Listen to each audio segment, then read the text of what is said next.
Olá, boa noite a todos. Um grande prazer estar aqui, partilhar de algo tão nobre que é a infância, o brincar. Agradeço o convite do Café Filosófico, estar representando aqui de alguma forma o Instituto Alana, que é esse instituto da qual eu faço parte, com o projeto Território do Brincar, e estar ao lado desse querido Severino Antônio, um grande poeta que tanto me inspira e me nutre. E eu queria começar a falar sobre essa relação do brincar com uma fala de um menino que ele tinha uns 11 anos na época, e eu perguntei a ele por que ele achava que atualmente os adultos pensam que as crianças não sabem mais brincar. E a resposta dele está muito ligada ao que nós fazemos no território do brincar. Esse menino me respondeu o seguinte: os adultos pensam que a gente não sabe mais brincar porque eles não vêm aqui ver o que a gente está fazendo. E aí eles saem dizendo o que eles não viram. E, de alguma forma, ele mostra, para mim, inclusive, como para nós adultos é difícil ver. O ato de ver, de simplesmente ver, né, e como a gente já sai julgando, analisando, criando critérios, né, em cima daquilo que são os atos e as ações das crianças, e que são, né, certamente muito vivos esses atos, principalmente quando a gente vê, quando ela está ali tão íntegra na sua brincadeira. Então, como é observar o vivo brincar das crianças? Esse é um caminho no território do brincar que nos interessa muito. Então, não é só o que as crianças estão fazendo, mas também criar esse caminho de observação. E, então, para isso, esse programa ele trabalha com audiovisual, que tem o representante, o documentarista David Hicks, que está aqui presente. E hoje a gente trouxe algumas imagens, porque dentro desse programa é a criança que fala. Ela fala pelas imagens, ela fala pelos seus gestos. Então, eu convidei as crianças para estarem aqui com a gente hoje, de alguma forma traduzindo isso. E aí eu queria começar, então, a gente vai exibir aqui o trailer do nosso longa-metragem chamado Território do Brincar. Então, a gente vai passar, Gabriela, agora, o primeiro vídeo, que é o trailer do Território do Brincar. Um momento. Então, enquanto ela está dando esse momento, eu aproveito então a dizer que esse filme está, ele tem uma distribuição gratuita numa plataforma chamada Videocamp, www.videocamp.com, que é uma plataforma do Instituto Alana. E para além desse filme, existem outros filmes do Território do Brincar ali também disponíveis, e além de outros filmes diversos, né, nessa plataforma. Só um momentinho.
A gente pega esse, amarra aqui pega o que tá aqui, amarra aqui, e um bem aqui, a gente amarra aqui.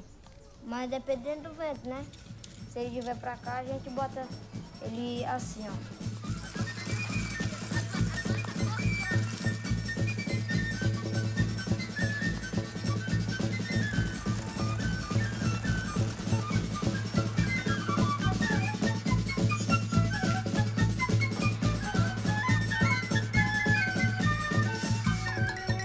Comida típica.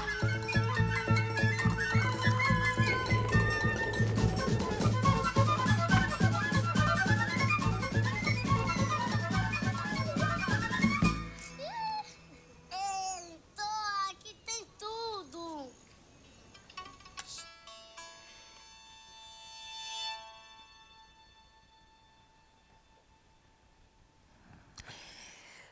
Bom, e então para falar esse brincar, eu acho que não haveria, para nós é muito interessante essa observação do gesto, do corpo da criança, né? Porque a criança, ela, principalmente nessa primeira infância, ela é puro movimento, assim como é a vida.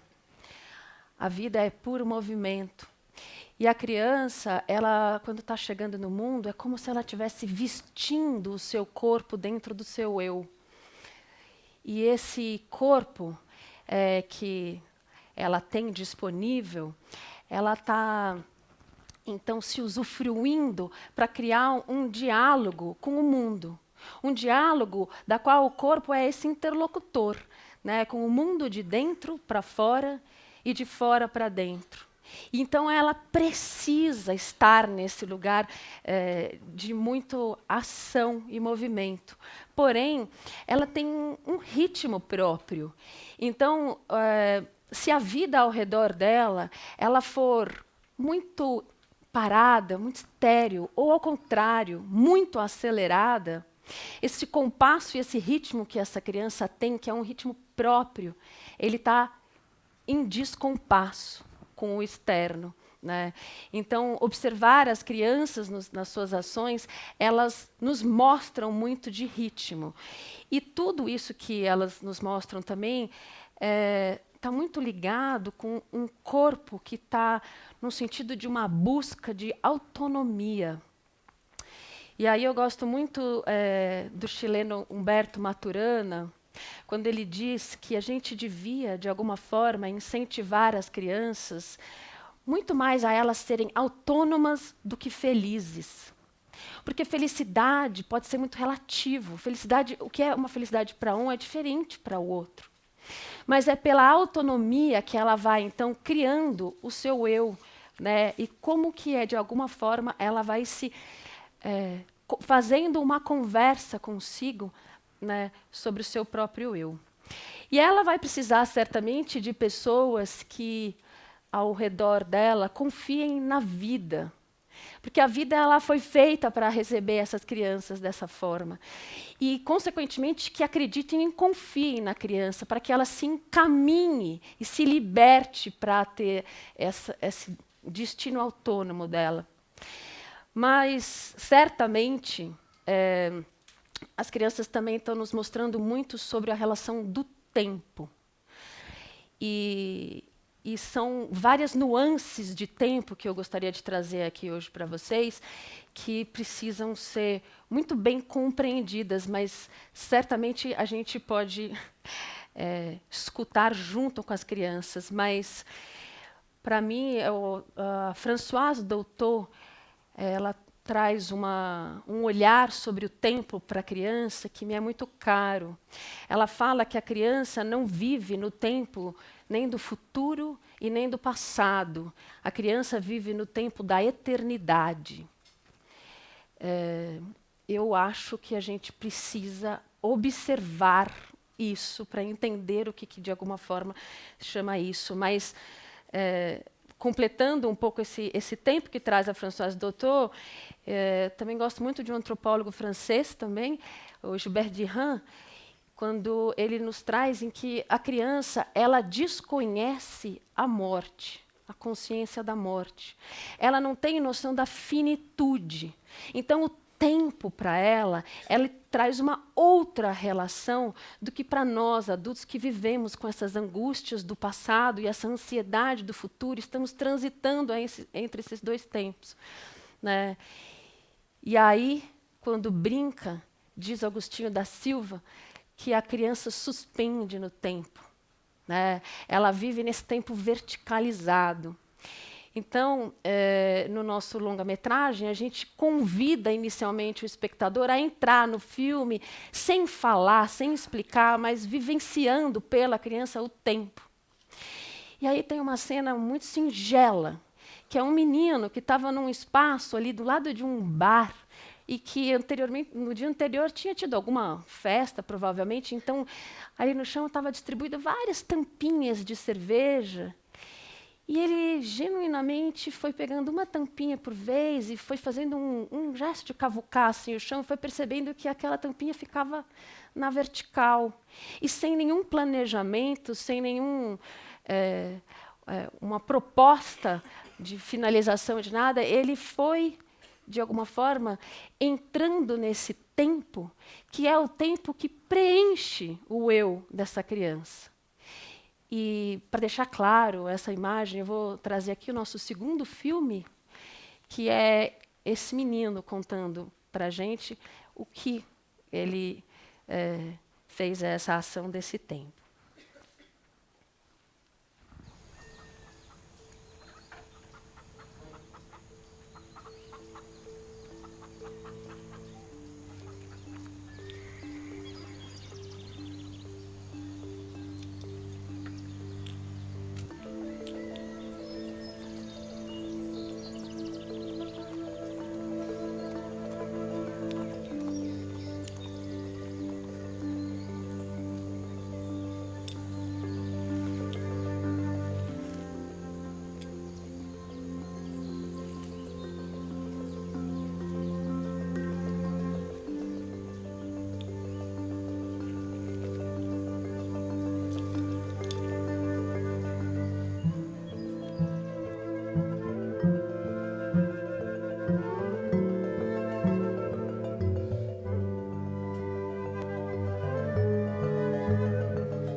O que é, de alguma forma, a gente respeitar esse tempo, né?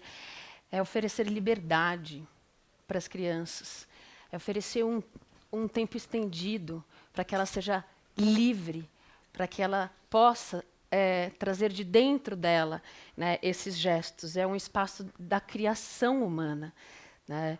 Então, esse tempo do brincar livre para a criança não é, de forma alguma, um mero passar tempo. Ao contrário, é uma construção do seu próprio tempo, ou seja, do seu próprio eu, né? Então, eu imagino que hoje, no nosso mundo, onde as crianças passam grande parte do seu dia dentro das escolas, né, que respeito a gente, de alguma forma, tem a esse lugar onde não se trata de uma atividade proposta e dirigida para a criança, mas que a gente ofereça e dê um passo para trás para que ela efetivamente faça de si para o mundo. E aí eu queria trazer uma frase de uma professora que eu gosto muito. Ela chama Wanda, trabalha aqui em Campinas, na Escola Veredas. E ela falou assim, ela acha que todo educador, principalmente na educação infantil, ele devia ser um guardião da liberdade das crianças, né? É esse lugar onde dá esse espaço de plenitude para elas, né? E nesse espaço, ela vai deixando claro evidências que a nós seria muito difícil entender e planejar, porque o movimento da criança ele é sem planejamento, ele traz completamente essa ousadia. E, e aí eu pensei num exemplo muito pessoal com os meus filhos para falar disso. Quando a gente estava viajando, captando as imagens para o território do Brincar, 2 anos na estrada, junto com os nossos filhos, que tinham 3 e 5 anos. Então, a gente passou por diversas regiões brasileiras, né? E eu, como mãe, eu tinha um interesse, um afã de mostrar aquele rico universo cultural tão plural do nosso país. Mas o meu filho tinha 3 anos, 5 anos. E eles estavam interessados nas pedrinhas do quintal. E a gente passou 3 meses no Recôncavo Baiano, que é uma região de bastante mangue. E aí, posteriormente a isso, a gente foi para Xingu, a gente foi para vários outros lugares. E mais lá na frente, quando a gente estava no Vale do Jequitinhonha, que é uma região muito árida, o meu filho mais velho, ele estava brincando com as pedrinhas. E aí ele me chamou, mamãe, vem ver o que eu achei. E aí eu falei, o que foi, filho? E aí ele pegou uma pedra que quebrava. E na hora que quebrava, aquela pedra soltava um cheiro. E ele falou, mamãe, você não acha que essa pedra cheira igual o mangue quando está vazando a maré? E essas são as relações que acordam dentro da gente como a criança está percebendo o mundo. Né? Ela está percebendo o mundo pelas texturas do mundo, pelas cores, pelo tato que ela está tendo com aquilo, pelos sentidos. Não é? E eu estava querendo apresentar uma pluralidade do nosso país para ele. E aí a gente insiste que a criança tenha que comprar brinquedos para aprender cor, para aprender, né, o brinquedo que, de alguma forma, se diz pedagógico. Né? A criança aprende de uma forma muito mais viva do que brinquedos que dão respostas absolutamente únicas. Né? De alguma forma, a gente subestimar a forma de compreensão da criança, a gente traduzir isso em estímulos de que ela precisa receber uma única forma de ver o mundo, que é isso que muitas vezes a gente vê num brinquedo pedagógico. Amarelo com amarelo, azul com azul. Né? Então, essas são as formas de quais as crianças estão nos ensinando muito a partir dos seus gestos. Né? E, de alguma forma, elas estão aprendendo com as matérias que são mais vivas. Né? Então, o plástico, por exemplo, né, é uma matéria absolutamente distante e morta para a criança. Então, é interessante a gente pensar nesses exemplos, como que elas fazem no seu aprendizado, para que a gente vá circundando elas também de matérias vivas. Né? E quando a gente observa, então, o gesto da criança, ao mesmo jeito que a criança, observando as formas do mundo, ela apreende coisas, a gente observando as formas, por exemplo, do corpo dela, os gestos, eles nos dizem demais.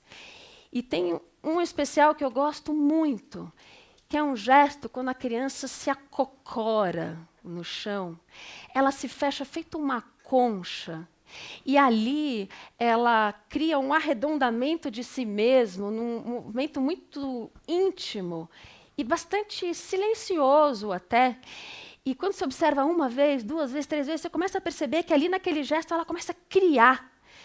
Então, esse gesto de arredondamento é um gesto que eu chamo de nascedouro. Começam a nascer e surgir coisas que ela se utiliza do seu corpo inteiro nesse movimento. Então, ela usa o dedão do pé, né, o joelho, os olhos, a mão, as pontas dos dedos, nessa integralidade do seu corpo para fazer nascer coisas. E, de alguma forma, o mundo está trazendo a ela um discurso que é: senta numa cadeira e numa mesa para se concentrar, né? E separa, divide esse corpo em dois para se concentrar. Se concentrar é quando você está com o seu centro. É quando você se junta nesse seu centro. Então eu queria passar agora só umas fotos, Gabriela, aquelas fotos do gesto de se concentrar. Já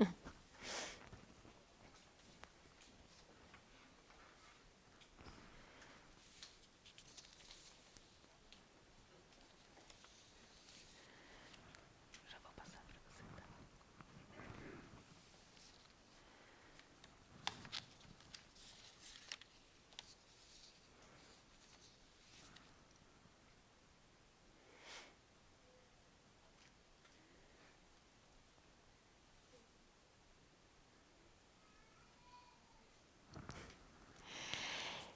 Então, são alguns exemplos para a gente observando nessa relação tão íntegra.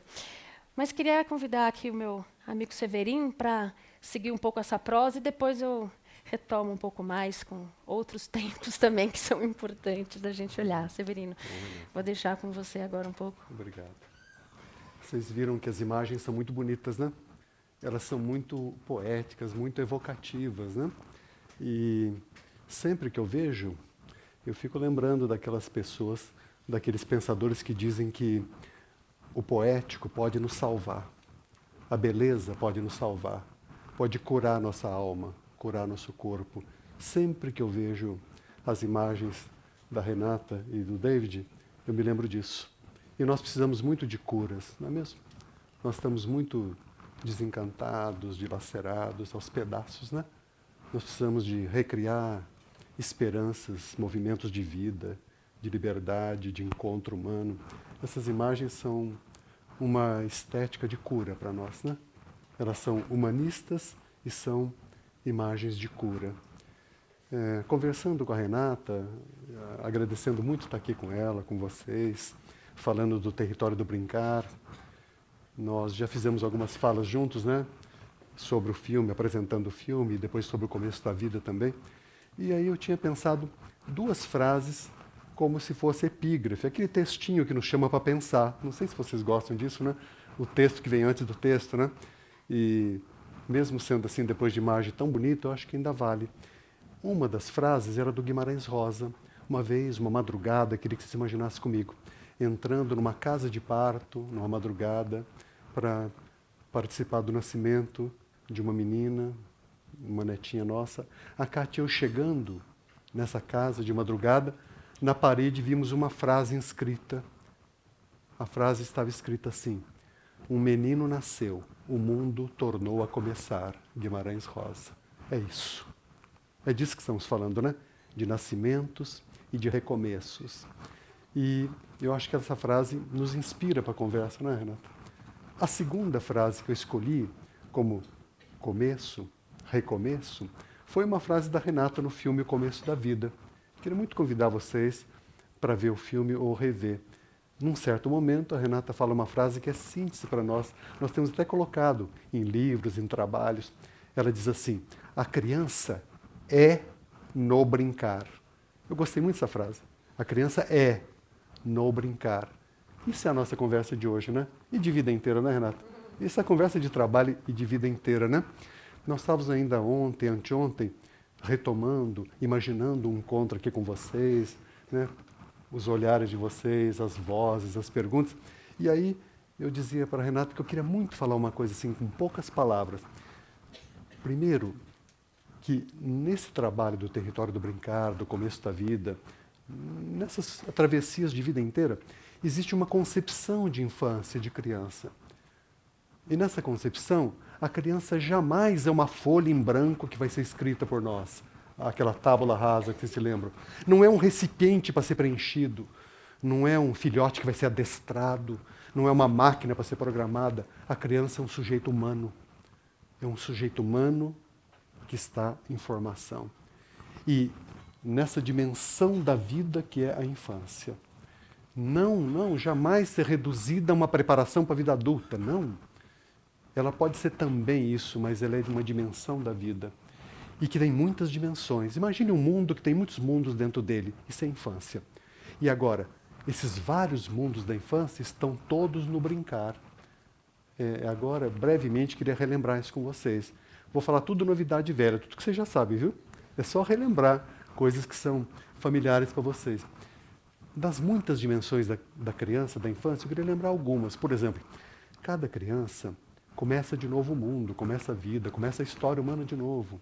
Ela está descobrindo o mundo, ela está descobrindo as palavras, ela está fazendo uma imagem dela mesma, dos outros, da vida. Essa criança, ela é animista, para ela tudo tem vida, tudo tem alma. O mundo é cheio de vozes, há infinitas vozes no mundo. A criança conversa com todas as vozes. Vocês já viram muito isso, né?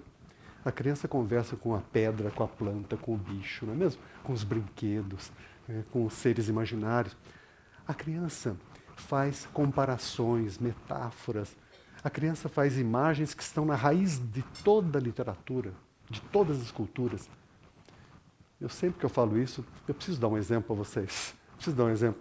Esses dias em São Paulo, no encontro entre educadores, nós ouvimos uma imagem muito bonita que uma professora lembrou. A criança foi definir o que seria amor, falar uma imagem de amor. Uma criança pequenininha, sabe o que ela falou? Amor é a formiguinha levando aquela folha enorme nas costas.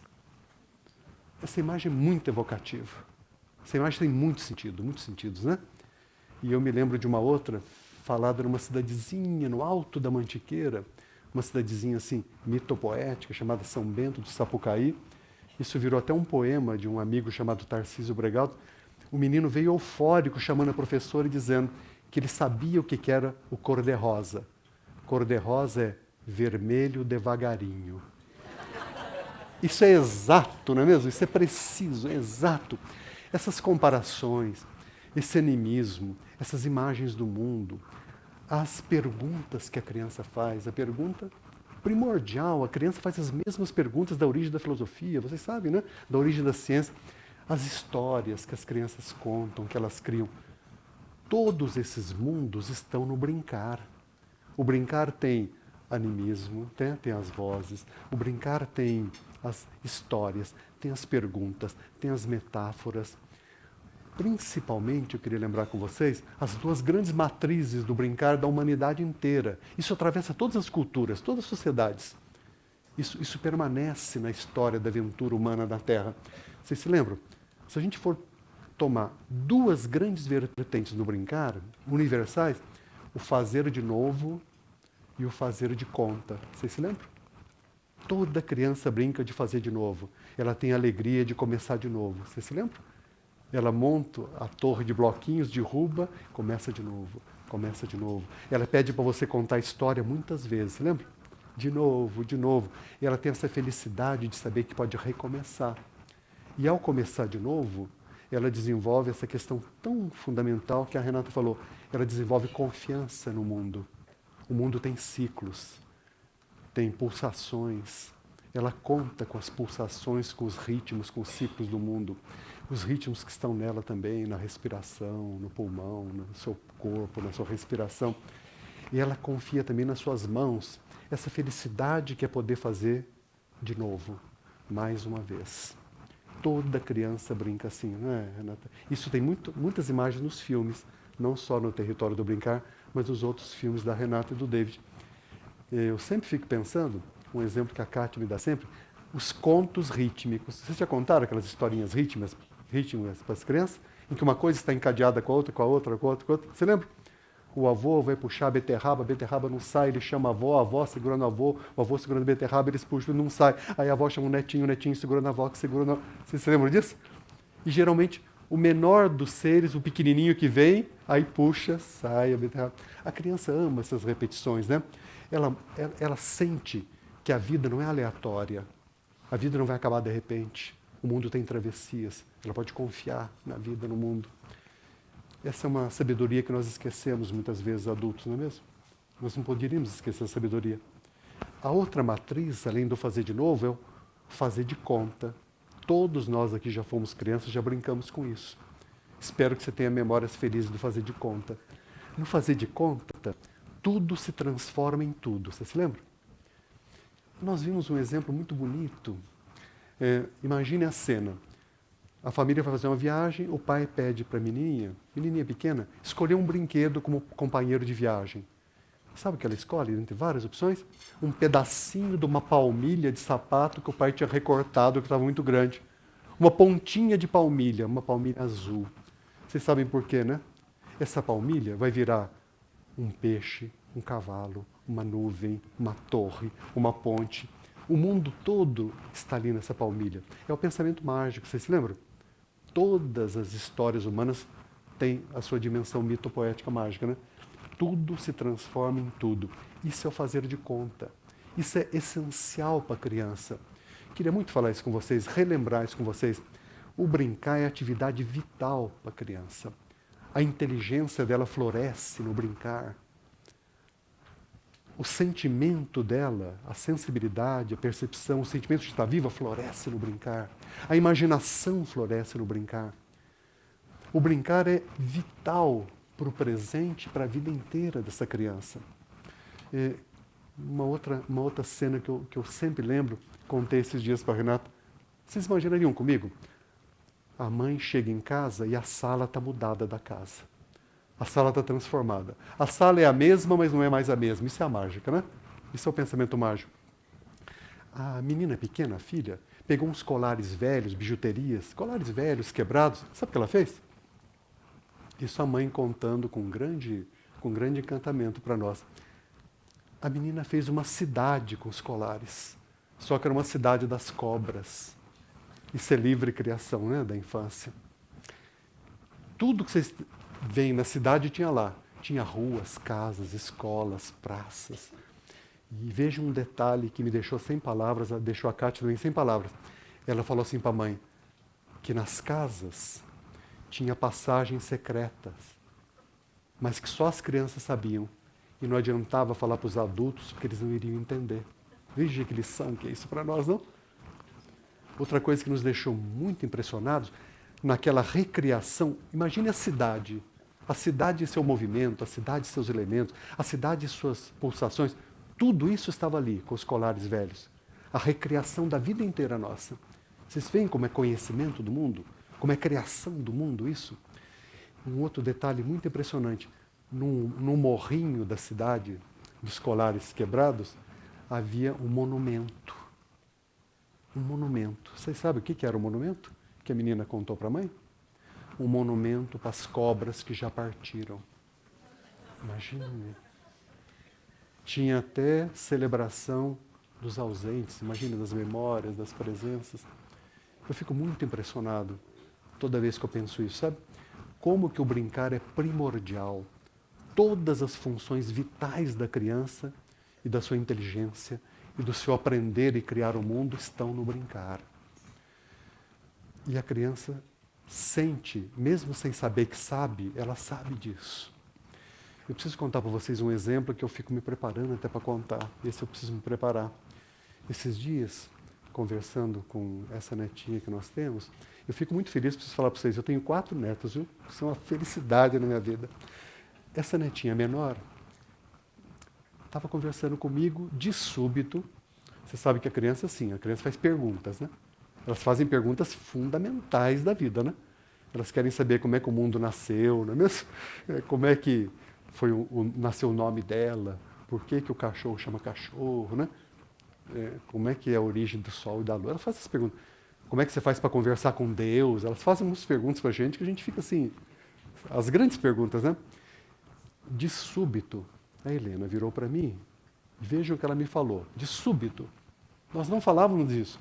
Ela falou assim, vovozíssimo, isso já foi encantatório, né? Eu nunca tinha ouvido essa palavra. Eu acho que ela descobriu o superlativo, né? Nós já ficamos assim, parados, né? Ela falou assim, vovozíssimo, depois que a gente virar estrelinha, vejam, ela deve ter ouvido aquela metáfora que percorre as culturas, né? De que as pessoas, quando morrem, viram estrelas. Vocês sabem que isso existe em muita mitologia, né? Em todas as culturas existe isso. Provavelmente ela deve ter ouvido essa metáfora, né, Renata? Ela vira e me pergunta, depois que a gente virar estrelinha, nós vamos poder brincar juntos? Essa imagem é tudo, não é mesmo? Todas as relações de expressão de sentimento, de afeto, as histórias, né?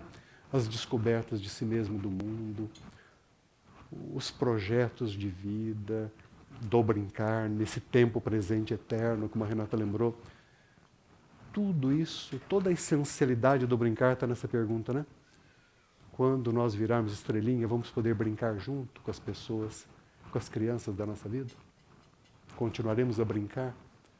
Essa imagem mostra que o brincar é síntese de todas as dimensões da infância. Com essa imagem eu queria parar de falar um pouco. Ela me deixa meio sem palavras também, sabe? E tem umas outras coisas bonitas que a Renata vai evocar com a gente, né, Renata? Daqui a pouco eu volto. Nós estamos conversando, né? Eu lembrava ontem para a Renata que conversar, esse versar, é o mesmo versar do verso do poema. Vocês sabem disso, né? Etimologicamente, na raiz da palavra. Conversar é dar umas voltas com a pessoa, ir e voltar. Nós estamos fazendo isso, né? Nós estamos dando voltas, né? Daqui a pouco a gente volta, né, Renata? Vamos dar umas voltas agora com a Renata e com mais umas imagens muito belas. Eu posso contar uma coisa de São Paulo, que o David falou? Posso? Por favor. Nós estamos em São Paulo, agora, faz pouco tempo, um outro trabalho deles chamado Miradas.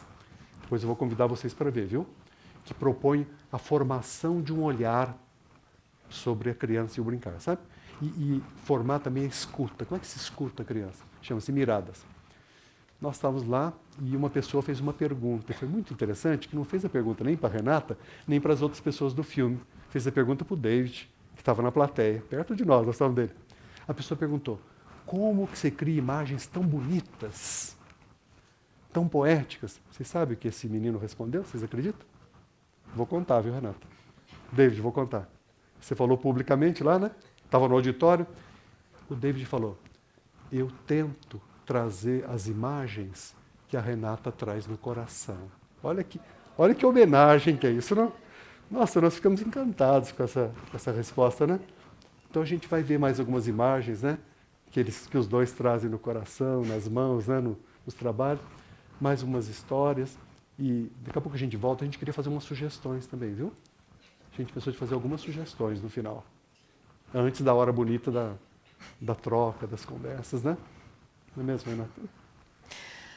Ai, não é uma delícia estar do lado de um poeta. Quem são os interlocutores da infância, se não os poetas? Não são o mesmo? Que trazem esse olhar encantador. E a gente explicar a infância é se encantar, né, com essa fala. Muito obrigado, Severino. Esse seu lugar que nos inspira tanto, né? E ainda falar disso, trazer esse lugar nosso tão especial. Não combinou mesmo, eu fiquei até sentada. Não era ideia de que eu estava com muito desejo de falar isso. Aí olhando para os rostos de vocês, eu achei que eu devia mesmo falar, viu? Fazia parte da conversa, sabe? Foi isso. Que bom, que ótimo, fiquei feliz.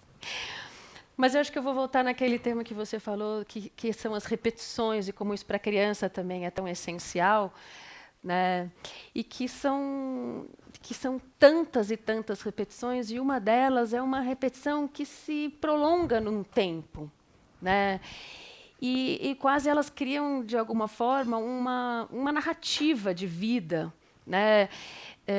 Que a gente só vai descobrir isso depois de muito tempo que a gente brincou daquilo e aquilo foi se transmutando em outras coisas na nossa vida. E aí eu fiquei pensando, nossa, o que eu vou dar de exemplo aqui? E aí eu pensei, eu não posso pensar em nada melhor do que a minha própria vida. Que fui essa criança que, de alguma forma, eu me atraía muito em brincar com coisas que lidava com o medo. E certamente, né, com a coragem. Então, eu era daquelas que subia em árvore, tinha um corpo ágil, subia em muros, telhados, estava o tempo todo ali dando piruetas, né? E esse exercício, naquele momento, era dessa forma.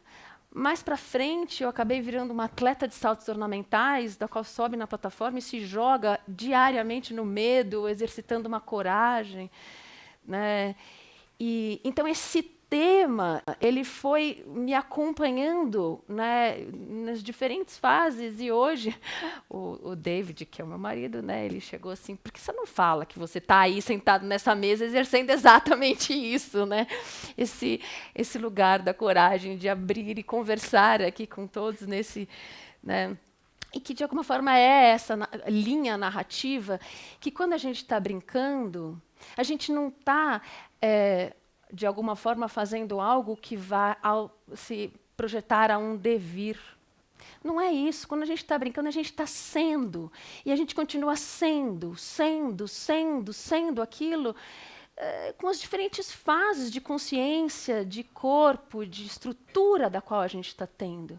Então a gente não brinca para lá na frente, a gente exercita de alguma forma esses nossos músculos de nós mesmos que estão o tempo todo nos dizendo quais são os nossos desejos, né? Ou seja, imagina a criança que não está lidando com esse aprendizado. O que eu gosto? O que eu quero? Né? Que uma criança que fica o tempo todo recebendo um direcionamento de adulto, ela vai se acostumando e vai entendendo que alguém tem que desejar por ela. Você imagina crescer sem saber desejar, sem saber o que parte de dentro para fora, né? E aí, nesse exercício do tempo, é muito claro isso nas brincadeiras nas crianças. E aí a gente viu, por exemplo, brincadeiras que se repetem por muitos anos. Então, vou dar um exemplo. Pular elástico. Né? Aquela brincadeira de pular elástico. Às vezes você começa com 4 anos, olhando os mais velhos pulando, aí você começa se exercitando naquilo.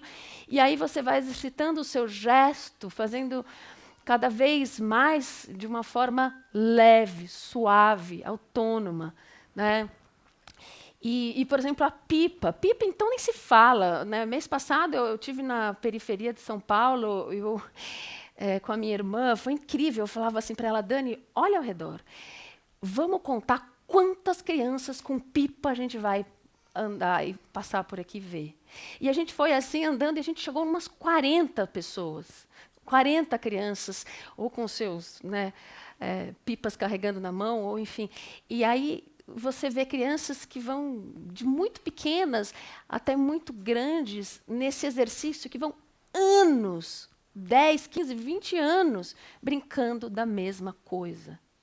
Então, existe esse repertório disponível para as crianças que eles não precisam ficar variando demais, eles entram de verdade nisso, né?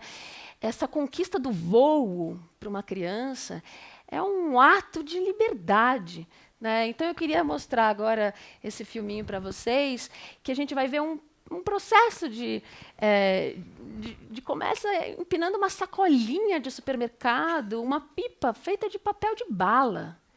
Né? É como eu consigo, é como eu posso, mas o meu impulso do voo é tão grande que eu entro, né, nessa relação, e aquilo vai num crescente. Então, queria passar esse filme sobre pipas.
E aí eu, quanto mais caminho, quanto mais ando por, por tantos universos das crianças,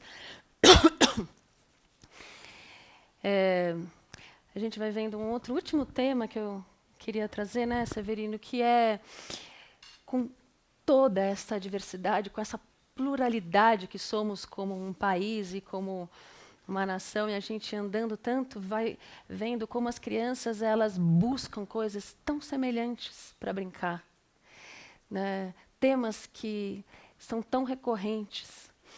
Então a gente vai entendendo que dentro dessa diversidade há uma unidade, uma relação entre elas, né? Brincar de casinha, fazer comidinha no quintal, brincar com meios de transporte, brincar com armas, cria um repertório muito semelhante, que muito mais nos une do que nos separa, né? Então, eu queria também relembrar, com toda a singularidade do nosso ser, que a gente é um ser de relações, né? E que essas relações elas estão presentes nesses atos do brincar. E aí, para terminar a última imagem, vou passar aí daí para o Severino dar os seus pareceres finais aqui também, é que a gente trouxe essa imagem de brincar de balanço, né? Que é algo de todos nós, é universal. Podia ser cavocar o chão, podia ser qualquer coisa. E é do ser humano, né? Esses gestos. Então, vou terminar com essas imagens e passar para o Severino seguir aqui a fala dele. Então, vamos nessas últimas imagens então do balanço, por favor.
Como contar desta leveza, se não vê-la, não é? Então vou deixar aqui a Severino. São imagens felizes e elas nos despertam para a memória da nossa própria infância, não é mesmo? Uma das salvações para nós das grandes solidões do mundo e dos momentos em que a vida parece inviável é isso. É essa reconexão com a nossa própria infância, inclusive, né? Que está em nós, está adormecida, mas não está perdida, nunca será arrancada de nós. Eu estava dizendo para a Renata que estava relendo um livro muito precioso, Cartas a um Jovem Poeta. Você se lembra dele? O Rilke, que já era um grande escritor da humanidade, recebeu uma correspondência de um jovem pedindo conselhos para ele. Como é que faz para ser escritor, para ser artista, para ser criativo? E o Rilke disse para ele o que a gente já sabe. Não há caminho, não é mesmo? Não há nenhum caminho para a criação. Mas faz 2 sugestões. A primeira sugestão é contato com a natureza. Tentar ver as coisas como se fosse o primeiro ser humano vendo aquilo. E tentar falar sobre isso. Como alguém que nada sabe de antemão, a não ser o que você vai descobrindo ali, corpo a corpo com a natureza. E a segunda grande sugestão, que é a nossa conversa, né, Renata? É assim: volte para o tesouro da sua infância. Não há nenhuma circunstância que possa impedir você, de novo, dessa experiência de liberdade e de criação. O tesouro adormecido da sua própria infância, como um projeto de criação, né? Um caminho de autoconhecimento e de descoberta das possibilidades criadoras daquele rapaz. Eu fiquei pensando muito nisso, para a gente terminar esse primeiro momento, né? Mas eu também pensei 2 definições de criança que crianças deram. Vocês chegaram a ver um livro também muito encantador chamado Casa das Estrelas? Chegaram a ver? Precisa ver esse livro. Um professor de artes e filosofia no interior da Colômbia, na área rural da Colômbia, ficou lá algum tempo, aulas, né, de artes e filosofia, e começou a fazer uma brincadeira com as crianças de definições livres. A criança não define por conceito abstrato. Isso não existe para ela. Ela define por imagens, por sentimentos, por vivências, né? E aí eu escolhi 2 definições de criança dadas por crianças. Uma falou assim: criança é um ser humano feliz. Eu acho que é isso, né? É isso. E a outra falou uma coisa muito interessante também. É bem a lógica poética da criança. Crianças pequenas, eu estou falando coisa de 5, 6 anos. A outra falou assim: criança tem olhos, tem ossos e brincam. Eu achei muito interessante isso aí. Fiquei pensando, que escolha foi essa, né? Tem ossos, tem olhos e brincam. O brincam é a centralidade, né? É o essencial, né? Você vê, isso está na voz da criança lá na região rural da Colômbia, isso está na voz de grandes pensadores. Posso fazer um corte? Posso ir a quase 2.500 anos atrás? Outro dia, lendo lá o Platão tem uns textos bonitos, encontro lá Platão falando de educação e dizendo assim: a melhor educação é aquela em que a criança brinca com coisas encantadoras. Vejam, a melhor educação é aquela em que a criança brinca com coisas encantadoras. Isso tem quase 2.500 anos. Essa sabedoria, às vezes a gente se esquece dela, né? Precisamos relembrar, não é mesmo? Nós não podemos esquecer isso. Sugestões nesse finalzinho do primeiro momento. Criança precisa de crianças. Precisa de brincar livremente com crianças. Nós, adultos, precisamos como prioridade, de ajudar a criar tempos e espaços para as crianças brincarem livremente, espontaneamente com outras crianças. Precisamos pensar, criar alternativas para o confinamento da criança, né? Nos condomínios, nos apartamentos, na dependência das telas digitais. Precisamos criar alternativas. O Alana tem um projeto muito bonito no Prioridade Absoluta, que é propor para as pessoas, para as comunidades, para as cidades, fechar ruas e praças. Na verdade, abrir, né? Abrir a rua e a praça no fim de semana para as crianças. Precisamos criar alternativas para a criança estar com outras crianças, brincando. Ela aprende brincando, brinca aprendendo. De novo, a inteligência, a sensibilidade, a imaginação são diretamente voltadas para essa fonte que é o brincar.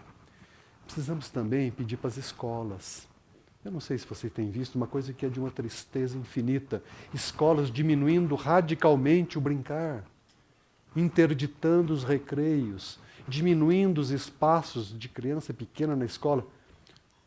Exemplo triste. Eu não queria falar de coisas muito tristes para vocês hoje, viu? Já estamos sob muitas tristezas, né? Nos tempos do mundo de hoje. Mas cimentando o chão todo e enfileirando a criança, precisamos quebrar um pouco desse cimento, deixar um pouco de terra, de chão, de água, de ar, para a criança brincar livremente na escola. Precisamos de recreio, vocês se lembram? A palavra já diz, né? É hora de recriação da vida. Vocês já viram o entusiasmo das crianças no recreio? Isso é universal, né? Precisamos de trazer o brincar também para as aulas. Nós estamos apostilando criança pequenininha de 3, 4 anos.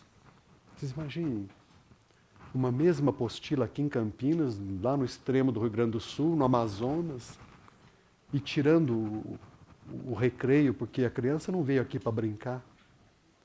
O mais importante que a escola podia fazer é possibilitar o brincar para a inteligência da criança florescer, para a capacidade criadora florescer, para a aventura humana florescer nela, não é mesmo? E eu queria fazer mais uma sugestão também, que a gente, adulto, brincasse com as crianças. Vocês têm brincado com as crianças?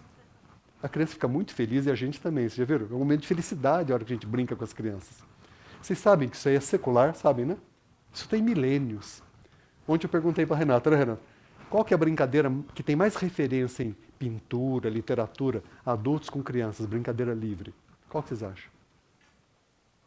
Sem ficar monitorando a criança, não é isso? Vocês sabem? Cabra cega. Isso tem séculos de brincadeira de adulto com criança. Segundo lugar, pique. E é muito interessante ver adulto brincando que nem criança, já viram? Correndo para passar na frente, para bater o pique primeiro. É muito interessante. É um bom sinal isso, viu? É sinal de que está sendo feliz. Precisamos brincar com as crianças. Precisamos contar nossas histórias para elas. Inclusive nossas histórias de infância. Precisamos contar como é que nós brincávamos. Tudo isso, vamos voltar para o começo, né, Renata? Isso tudo são formas de beleza que podem nos salvar da brutalidade, das violências, das crueldades, sabe? Das intolerâncias. Isso pode nos salvar. E isso pode nos relembrar que, como cada criança faz, nos relembrar que nós não nascemos para a morte nem para as misérias. Nós nascemos para recomeçar a vida. É o que cada criança faz, não é mesmo? Cada criança recomeça a vida, o mundo, a história. E as nossas possibilidades de sermos humanos mais felizes. Nós falamos bastante já, né, Renata? Vamos para o segundo momento, não é mesmo? Para conversarmos um pouco, né? É o segundo movimento da conversa, né? Darmos outras voltas, não é mesmo? Claro, continuar o diálogo. Agradecer de novo, né, para vocês, essa escuta atenta, esse olhar sensível com que vocês nos receberam. E agradecer de novo para a Renata, estar aqui com ela, né? Cada vez que a gente está com esses dois é uma alegria para nós, viu? Cada imagem, cada filme é uma alegria recomeçada, sempre recomeçada. Obrigado. Obrigada, Severino. Vamos abrir então para as perguntas e vamos ouvir? Obrigado, Renato Severino. Muitos elogios aqui na internet, a fala de vocês. A gente vai abrir para perguntas agora. Pessoal no público, quem quiser perguntas, tem os papeizinhos nas mesas, só anotar, chamar alguém da produção. A gente está transmitindo no nosso Facebook, YouTube, também no nosso site, pelo aplicativo. Reforço o convite que eu faço sempre para vocês seguirem a gente nas redes sociais. Tivemos um alcance de 10 mil pessoas até agora que passaram por essa palestra. Pessoas do mundo inteiro que têm acompanhado aqui. Para começar, a gente vai com um tema que algumas pessoas falaram, entre elas aqui o Pablo e o Alejandro, e o tema a pergunta que foi feita foi a seguinte: como vocês relacionam o brincar com o território eletrônico? É possível potencializar as capacidades de invenção através de jogos e games 3D? Comecei, Não, né? pode ir. Comecei. Renata tem umas experiências tão bonitas, né, de alternativas a isso, que eu acho bonito, né? Olha, Pablo, eu acho que a gente tem que, inclusive, definindo um pouco esse território, né? Desse território da tecnologia. Vou voltar aqui a falar um pouco desse começo dessa história, desse corpo que está em gesto, que está entrando em relação com o mundo, né? Desse momento do começo da vida, né? Que é esse filme também que nos traz. Né, com bastante integridade aqui. Então, eu acho que crianças até os 3 anos de idade, elas não deveriam ter acesso às tecnologias, elas não precisam, dessa relação. Elas estão se vinculando com esse universo de uma forma tão corporal e viva, né? E esse diálogo com a tecnologia, ele precisa estar sempre, de alguma forma, sendo mediado, conversado, transitado entre os adultos que ali acompanham essa criança, né? Porque, de novo, ali há um direcionamento certo, claramente, né? Daquilo que há uma resposta buscada, né? Há uma interação a ser jogada ali, mas é com essa relação com uma máquina, né? Com uma relação com algo que está dialogando do universo adulto para a criança. Então, eu não acho que a gente tem que implodir a tecnologia. Eu vejo inúmeras qualidades e relações positivas, mas eu, de fato, gostaria que as crianças tivessem um acesso à natureza com muito mais força do que a gente está, de alguma forma, oferecendo a tecnologia para ela. Uma relação, como o Severino trouxe muito claro, de criança para criança, brincando vivamente com isso, né? Reunião de uma escola, uma vez, essas reuniões com as famílias, né? A Kátia esperava um momento de falar, como psicopedagoga.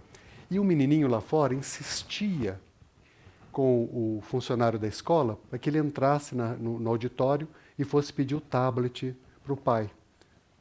O menininho estava lá, disse que não sabia o que fazer, estava ficando desesperado, o menininho era de uns 8 anos. Aí a Kátia, vendo aquilo, ela falou para o menino assim, vem cá, vamos dar uma voltinha. Tinha um pequeno pátio, um pequeno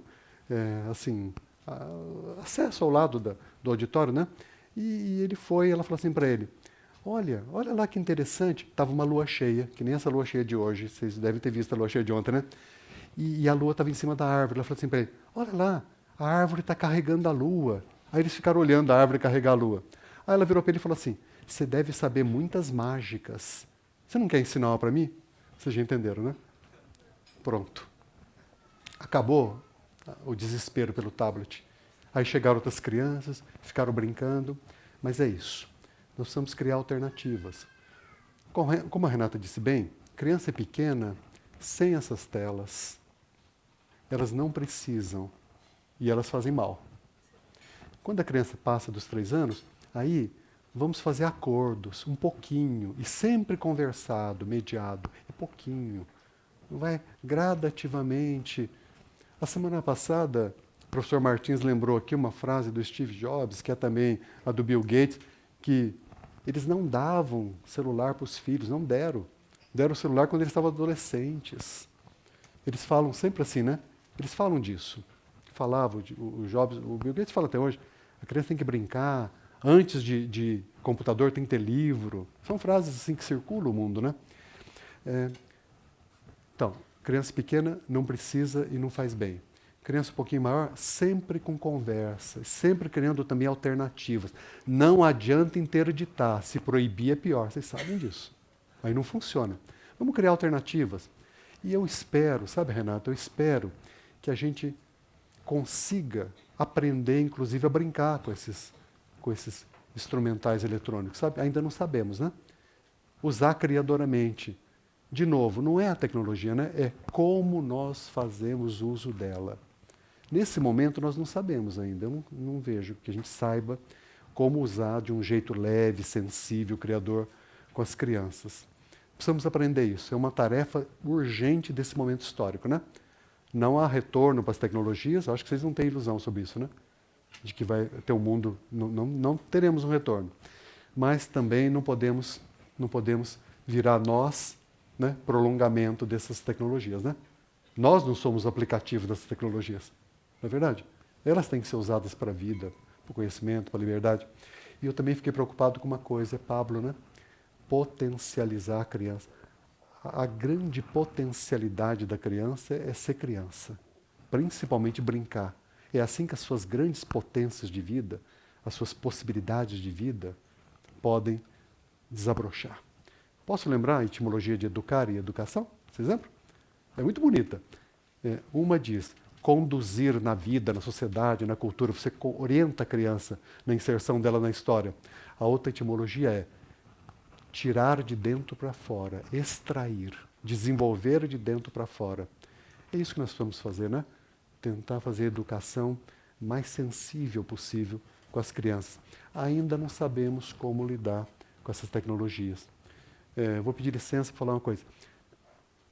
Eu não queria falar isso, mas eu preciso falar. Vocês se lembram de uns vídeos para tornar bebê inteligente? É uma das coisas mais burras que eu vi na minha vida. Vocês lembram? Bebê Einstein. Vocês lembram disso? Olha a ilusão, olha que insanidade. Supostamente um vídeo que tornaria o bebê inteligente. A inteligência do bebê e da criança vem da relação viva dela com o mundo, consigo mesma, né? De novo, muitas e muitas vezes no brincar, né? Você se lembra da etimologia de inteligência? Ela é muito bonita também, você se lembra? Vou falar só mais essa, rapidinho. Inteligência, inte, né? Legere. Ler entre as linhas. Inteligência é a capacidade de ler nas entrelinhas. A criança faz isso o tempo todo, não é mesmo? Inclusive nas nossas entrelinhas. Vocês já viram como uma criança lê nas nossas entrelinhas? Principalmente quando elas nos imitam. Vocês sabem, todo mundo sabe, né? As crianças nos imitam, né? Elas recriam a nossa vida, nosso jeito, nossas palavras, né? Elas são muito inteligentes com a gente, né? Mas eu espero que a gente se dedique para isso, Renato, e consiga, breve, saber lidar de um jeito humanista e criador com as tecnologias digitais. Nada contra a tecnologia, né? Inclusive esses filmes belíssimos são tecnologia, né? Renato, o David e os meninos atravessaram o Brasil com tecnologia, né? Para trazer essas imagens tão bonitas sobre o brincar. Não é mesmo?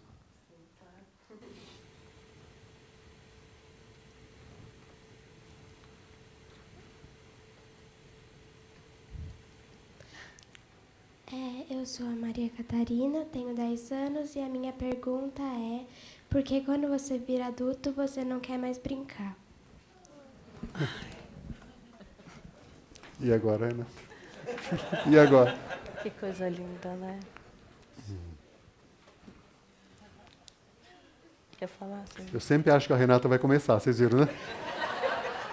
Agora é a vez dele. O que você falaria, Renata? Primeiro eu queria agradecer, Catarina,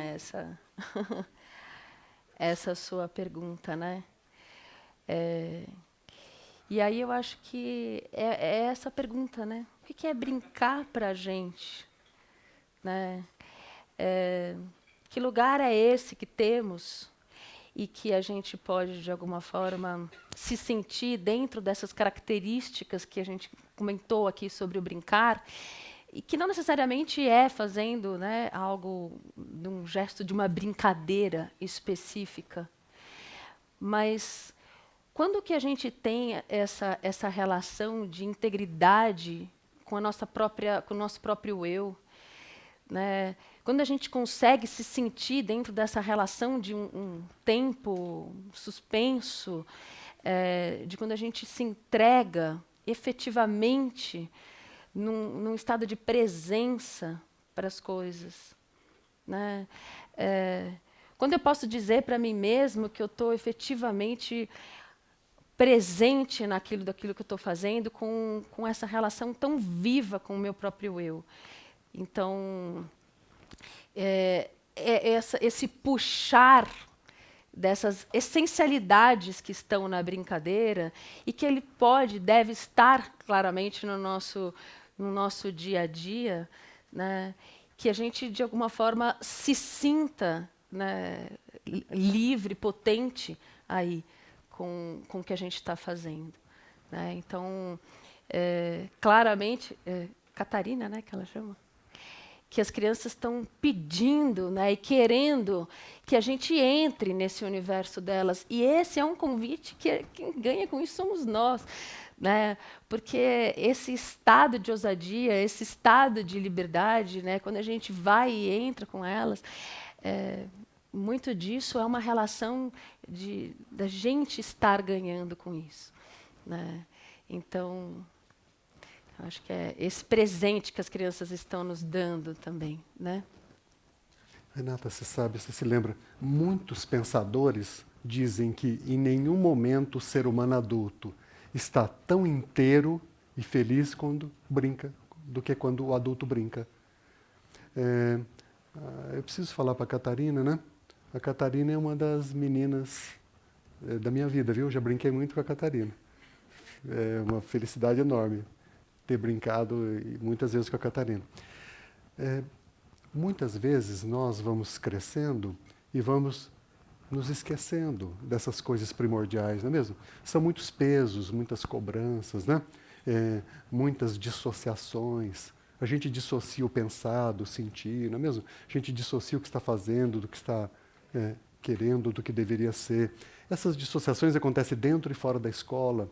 E muitas vezes nós nos esquecemos do essencial, do primordial.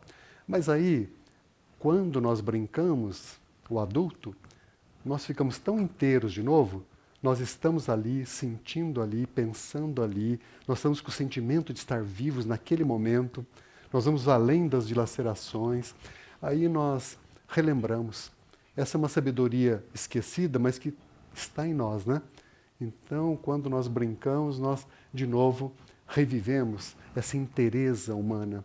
Por isso que, Catarina, os adultos não sabem o que eles desejam, eles esquecem esse desejo. As crianças precisam relembrar o adulto desse desejo que eles têm de brincar. E muitas vezes, na arte, nos amores, muitas vezes, as comparações são com brincadeiras, né? Antigamente, vou falar uma coisa antiga, se falava dos jogos amorosos, vocês se lembram disso? Isso é coisa muito antiga, né? As crianças têm mais essa peculiaridade. Elas nos fazem relembrar de sabedorias que estavam esquecidas e de desejos e necessidades vitais de que nós nos esquecemos. Esquecemos, mas não perdemos de uma vez, né? Isso permanece em nós, né? É só reavivar, não é mesmo? Cena feliz, né? Por isso que foi aquele convite para todos nós, né? Vamos brincar de novo com as crianças, sem dirigir a brincadeira, né? Vamos brincar com a criança, a brincadeira da criança como protagonista, não é mesmo? Aí nós vamos experimentar de novo estar inteiro, não tá pensando uma coisa, sentindo outra, querendo outra, imaginando outra, a gente vai viver de novo inteirezas, né? Precisamos disso, né, Renata? Precisamos muito disso. Boa noite. Primeiramente, eu gostaria de agradecer todas as contribuições que vocês trouxeram hoje. Por diversos momentos eu me emocionei durante a fala de vocês. É realmente muito bonito ver pessoas assim realmente engajadas, né, e olhando para isso e lutando também, né, sendo militante nisso. A minha pergunta é referente à experiência de vocês dentro dessa construção do território de brincar para pessoas com deficiência. Qual que é a experiência de vocês, né?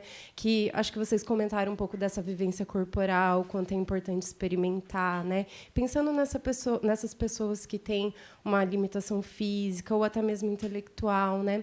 Como que vocês olham e qual a experiência de vocês com isso, né? Eu falo porque eu sou terapeuta ocupacional, né? E eu trabalho, né, com essas crianças, né? Então, para mim, eu gostaria de ouvir mais a contribuição de vocês em relação a isso também. Muitíssimo obrigada. Muito obrigada. Esse é um tema, inclusive, muito caro ao Instituto Alana, né, que é essa relação da inclusão e como a gente pode entender essas crianças se relacionando com o mundo, muitas vezes com uma limitação motora ou intelectual, né? Mas como a gente pode olhar para elas, para aquilo que elas são, efetivamente, né? E deixá-las serem, né? E como que o brincar são essas relações vivas que acontecem para essas crianças, né? E na nossa viagem pelo Brasil, a gente conheceu algumas crianças, né, com diferentes síndromes, diferentes relações aí, e era muito bonito da gente ver, por exemplo, nas comunidades que tem um senso de coletividade ali, né, muito presente. O que é viver num coletivo, num lugar onde estão todos em comum ali, né? Então, queria dar esse exemplo de um menino, o Jonas, que, numa comunidade do Ceará, litorânea, e ele tinha diferentes dificuldades, mas claramente as crianças já tinham entendido essas dificuldades desde que ele chegou. E aquele espírito comunitário foi fazendo com que as crianças se colocassem ali numa integralidade de grupo, né, que respeitavam essas limitações do Jonas e com aquilo criava um cuidar do outro muito bonito, né, também. A criança vai nesse grupo, assim, ela vai criando uma relação, né, de cuidar e de entender o outro, de ter essa empatia pelo outro, que eu via a diferença ali quando o Jonas chegava, ou quando o Jonas não estava, né? Então, qualquer grupo de criança que tenha essas crianças com essas relações, abre-se um portal para as outras, né? Que muitas vezes não é olhado dessa forma, né? Então, acho que para nós, no Território do Brincar, ela foi muito vivo isso, sabe? De possibilidade, de riqueza que é essas crianças participarem nas suas brincadeiras. Então, mas a gente não fez muitos registros, né, dessas brincadeiras. Isso é uma coisa que cobram bastante a gente. A gente agora, inclusive, com um olhar bastante atento no Instituto Alana, vai começar a adentrar um pouco mais nesse universo da inclusão, que você tem toda a razão. É muito importante a gente entender como brincam essas crianças, como se relacionam, né? Elas não entrarem num lugar apartado da nossa sociedade, né? Como as relações elas não acontecem, né? Eu acho que ainda há um terreno bastante a ser olhado, pesquisado, adentrado, né? Eu acho bem bonito e intrigante olhar isso. Então, estamos no caminho de cada vez mais se aprofundar nessas relações. Só duas breves observações. Assim como um pequeno complemento. Eu estava me lembrando um pensador chamado Winnicott, né, da área de psicologia, né, da infância. Ele dizia, Renata, que existe uma dimensão criadora de criatividade em todas as existências, mesmo sob condições mais adversas, de necessidades muito, muito difíceis de serem tratadas. E isso vale para o brincar também. O brincar existe em todas as circunstâncias. Às vezes brinca em mover os dedos, às vezes brinca com os olhos, mas o brincar é universal. E me lembrei também de um depoimento de uns amigos que estão em Portugal, portugueses, dizendo que lá a inclusão é extraordinária, vocês sabem? Quase a totalidade das crianças estão na escola pública em Portugal, das crianças com essas necessidades. O índice chega a 98% das crianças, de diferentes graus, né, de dificuldades. E uma coisa que nos tocou muito, eles disseram que as famílias pedem para que essas crianças estejam nas salas dos filhos e das filhas.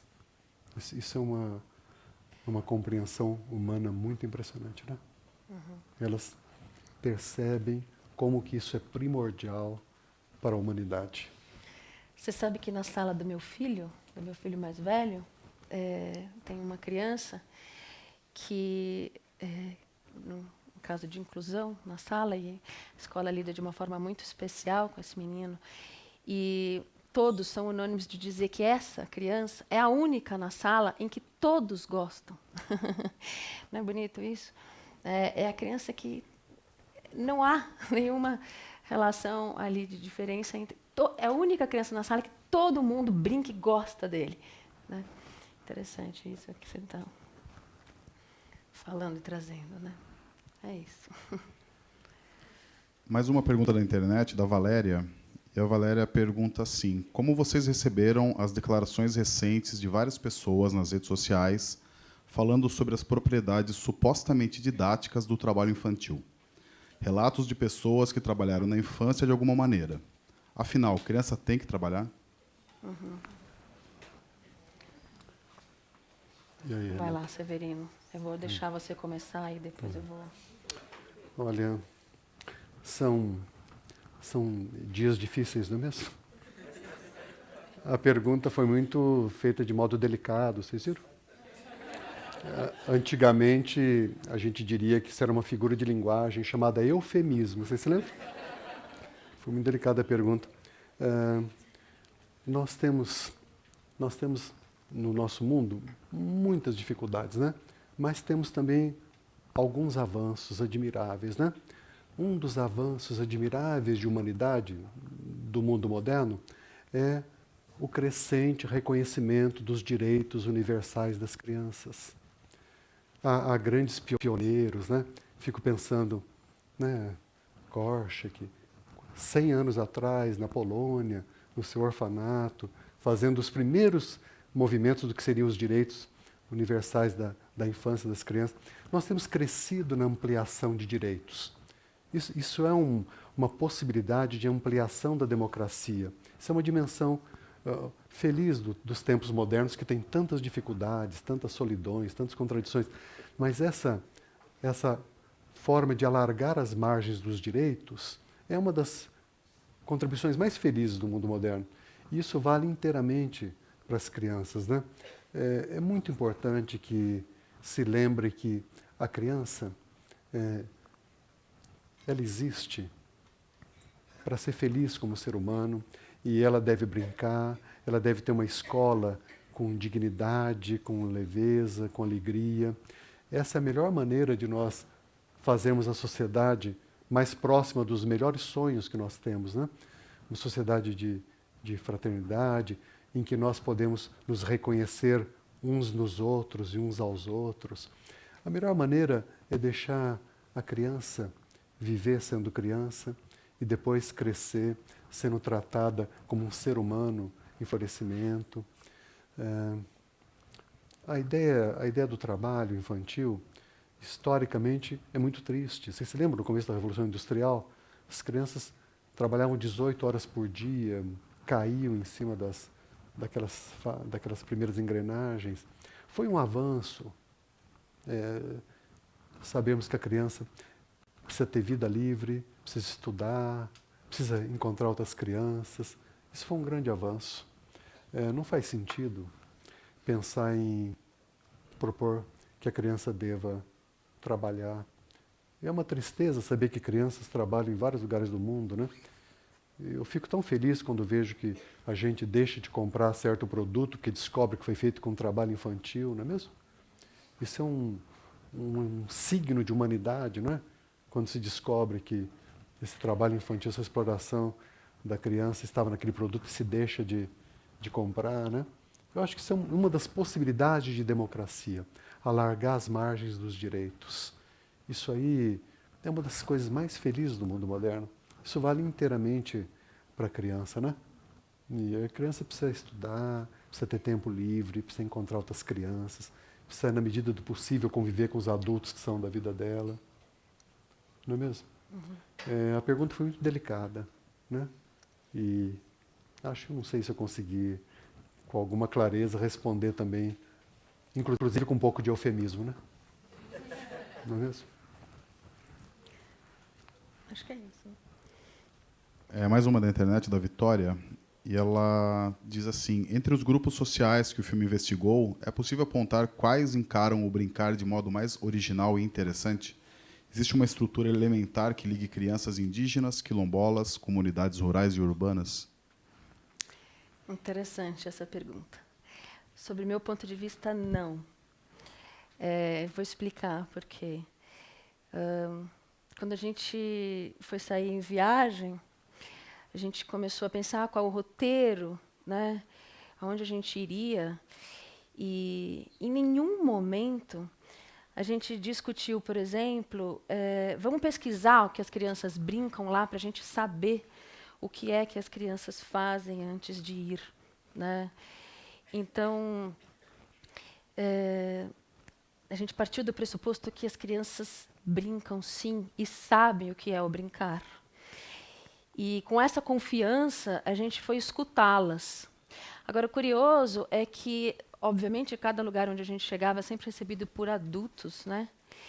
E que vinham muito claramente com esse discurso do que... por que vocês vieram aqui? Pesquisar essa relação do brincar. Aqui as crianças não brincam mais, né? E a gente vinha com esse lugar de, bom, mas tudo bem, a gente pode ficar, então, e escutar o que é o não brincar dessas crianças, né? E como que isso está se dando. E aí a gente viu que, imediatamente, quando parte essa mesma fala para as crianças, e a gente vai apresentando, né, o que as outras crianças em outras comunidades estavam fazendo e mostrando em cada lugar onde a gente passava o que elas faziam, esse não do adulto era transformado imediatamente num sim. A gente aqui brinca sim, a gente sabe fazer sim. Então, sob uma perspectiva do adulto, essa é uma relação presente, sim. Existem lugares em que, efetivamente, as crianças não estão brincando, mas esses lugares são todos. Porque a gente chegava numa comunidade quilombola que tinha 500 habitantes e ali também não se brincava. E a gente, obviamente, em São Paulo, é um discurso muito unânime, né? Claramente que a gente abafa as nossas infâncias de uma forma bastante restritiva e hoje, nos centros urbanos, isso é mais visível e claro, né? Abafa tanto que eu até queria dar um exemplo de um pesquisador japonês que mora em Tóquio, e aí ele é um ativista do brincar e das relações, né, com as crianças, e ele foi pesquisar o quanto hoje na nossa sociedade existem adultos que passam dias e até semanas sem ver visualmente uma criança. Então a gente já está, para a gente ver, né, numa sociedade que a gente limita visualmente, né, o acesso a uma criança. Isso sem contar com os espaços, por exemplo, restaurantes, hotéis, vários ambientes em que segregam a criança, proíbem a entrada das crianças, né? Ou seja, a gente vive uma sociedade adulta, sobre a perspectiva do adulto, que está o tempo todo chamando a criança para o seu universo adulto, né? Então, sobre essa perspectiva, acho bastante curioso. Acho que vou dar só esse exemplo desse japonês, o que ele fez. Ele tem um movimento que chama Criança Existe Sim. E para levar as crianças para os adultos terem esse contato visual com as crianças, sabe o que ele inventou? Uma coisa extremamente peculiar, eu achei curiosíssimo isso. Ele batia nas escolas dizendo que ele ia fazer um treinamento de incêndio, né? E esse treinamento de incêndio, então, o que ele estava ensinando? A evacuar o prédio, para levar as crianças para a rua. E essa foi a circunstância que o rapaz conseguiu entender de como que eu posso levar as crianças para a rua, né? E aí chegava na rua, então ele criava um monte de brincadeiras sobre água, incêndio, e aquilo ficava sendo brincado ali. Hoje a gente tem no Instituto Alana um programa chamado Criança e Natureza, que trabalha justamente com isso também. Ou seja, a gente é um programa que mostra para a sociedade civil a importância das crianças estarem nos espaços externos, né? A gente está discutindo relações um pouco óbvias, não? Que criança precisa brincar em espaços da natureza, mas é verdade. É isso que está acontecendo claramente na nossa sociedade. Então, obviamente, né, a gente pode ver, mas eu acho muito interessante aí a gente entender como essa perspectiva da criança, se você vai observando o que ela tem para fazer, ela sempre vai dar uma resposta do seu brincar, né? Então, claramente que as sociedades em que tem esse ambiente de tempo livre, de espaço para brincar, né, as crianças estão usufruindo disso. Mas é interessante a gente pensar como que isso vai desenvolvendo no seu decorrer da vida também, né? como que essa transição, por exemplo, para uma adolescência, muitas vezes a gente entra numa comunidade e tem uma adolescência bem vazia, tem todo um lugar de ter brincado, e me intriga olhar para um jovem que está completamente perdido ali, né, entre uma sociedade que não cabe nem a ele cá, nem lá, né? Então, enfim, então eu acho que são mais perguntas do que respostas aí para a gente nesse olhar, né? Só um breve comentário, eu me lembrei de uma outra definição da Colômbia lá. Essa é um pouco triste, viu? Mas tem a ver com a sua resposta. Uma das crianças definiu adulto. Sabe como é que ela definiu adulto? É coisa triste, hein? Adulto é aquela pessoa que em tudo que fala vem primeiro ela. Olha só. Não é isso que você acabou de falar? Precisamos cuidar disso, não é mesmo? Precisamos cuidar disso aí. Deixa eu falar uma bonita, para a gente não ficar com a tristeza. Uma bonita. Tinha muita definição de mãe, uma coisa tão interessante, viu? Cada coisa tão bonita. Uma que eu sempre me lembro dela é assim. Vejam que ela define não por conceito, como eu falei para vocês, né? A criança não pensa por conceito. Isso virá depois. Ela pensa por vivência, por sentimento, né? Por comparações, por metáforas. Ela falou assim: mãe entende e se deita para dormir. Olha que definição de mãe. Eu achei magistral isso daí, não?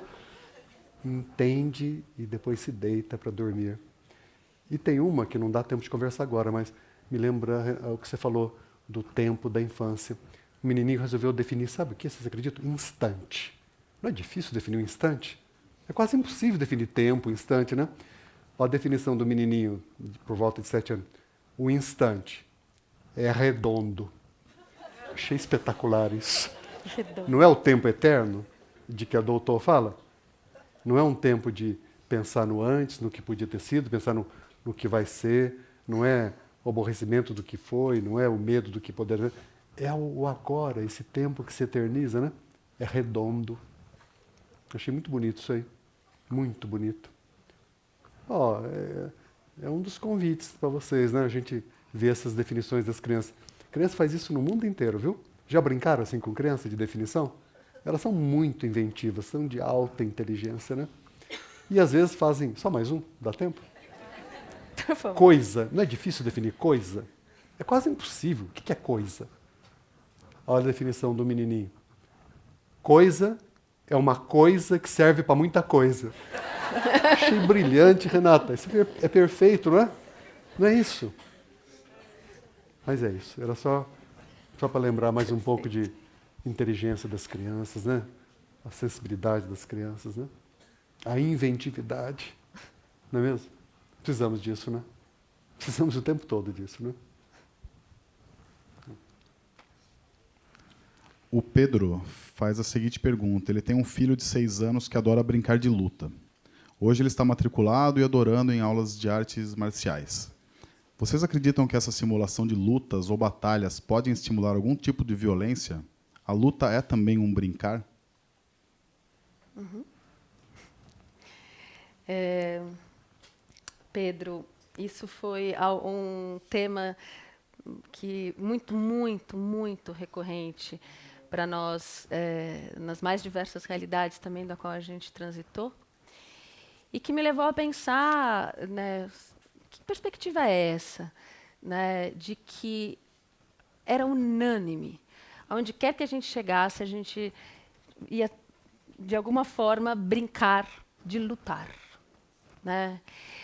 Armas, pode ser feita de palha de coqueiro, né? Pode ser de elástico, pode ser com o dedo, mas o pá, pá, pá, essa coisa de espada, né? De guerrear, que para mim me intriga claramente, e obviamente, né, tem alguns julgamentos prévios em relação a isso, mas de tanto ouvir, de tanto ver essa relação sendo brincada e tentando perceber o que é isso, eu comecei a entrar por um caminho que é o caminho de um arquétipo do herói. Sabe, as crianças, elas estão se usufruindo dessas relações arquetípicas na sua brincadeira. E aí é caso a caso, certamente brincar de armas na favela da Maré, ou brincar de armas, né, em regiões de muita violência e muita vulnerabilidade, ela traz um conceito de que eu preciso, inclusive, entender aqui o meu entorno, que é absolutamente violento. Como eu faço mesmo para entender? Eu brinco. Né? E eu brinco com o que está disponível ali. Então, essas crianças acabam realmente brincando até com mais, de uma forma mais efusiva mesmo, né? com as armas e as suas lutas e as suas brigas. Mas, para você viver essa relação heróica, você guerreia. Né? Você luta, e aquilo, de alguma forma, eu passei a olhar com uma criança que está crescendo, né? Que está se sentindo mais um pouco valente, né? Ela está, de alguma forma, exercitando também essas relações. Então, sem nenhum julgamento prévio em relação a isso, é esse nível de escuta, né, que acontece. Os meus filhos, eles estão lá, né, uma vez ou outra constrói com madeira, faz, né, suas espingardas, brincam com a vizinhança ao redor, né, das suas lutas, dos seus combates, né, e então isso está vivo. Está vivo, quer a gente goste, quer a gente não goste, né?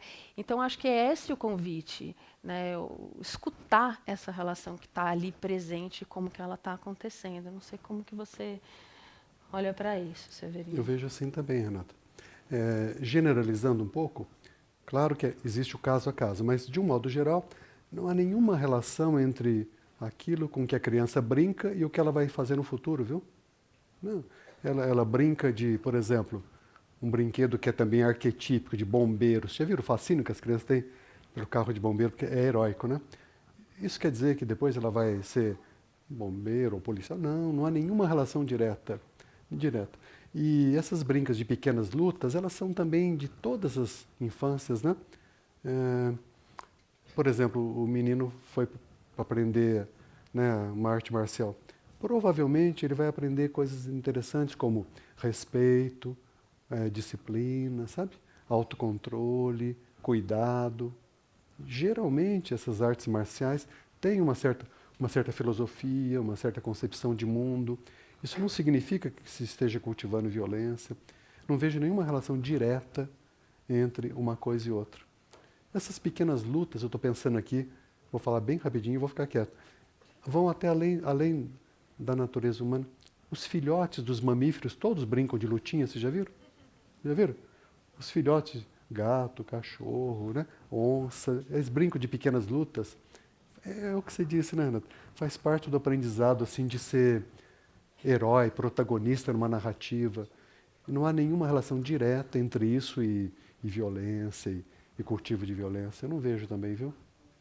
Nunca conversamos isso, né? Nunca, nenhuma vez, nós trocamos uma ideia sobre isso. Mas é muito parecido, não? O que a gente pensou. Que bom. Antes da pergunta, a Antônia mandou aqui uma definição que ela gostaria de partilhar, a definição da felicidade de um aluno do 3º ano, de 9 anos, que para esse aluno, felicidade é quando o meu irmão adulto brinca comigo. Foi compartilhado aqui. E a pergunta que veio do público também, do Ricardo Dias, diz assim: no ponto de vista de vocês, como está a qualidade da infância das crianças brasileiras em relação a outros países?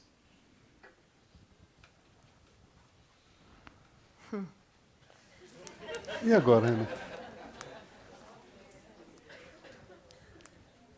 Eu não tenho conhecimento suficiente das infâncias em outros países para conseguir responder. Vocês têm vivência? Vocês têm, assim...